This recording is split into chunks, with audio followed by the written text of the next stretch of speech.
Porque gom ni muida bano mo jenu ya koroke brang bok pandawo sa ang nu ni ni chom kau se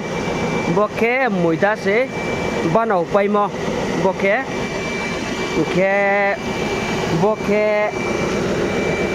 boke bano ya khoma ke no tu nai boke mesin boke ruan sion lusunye ruwa phai ha ron cio jang boroke muida bai phuk mo boke muida ke chaye bai khuk mo machine sei boke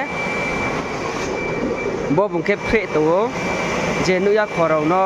sa nu an mam bo ye ang kem kau se joto no nai lei tho jenu ya khorau bo ye ye boke muida banau mo mesin boke banau pai ha bo bungke muida banau pai ye packing khe to boke ready ha boke banau ya khoma bosta bo boke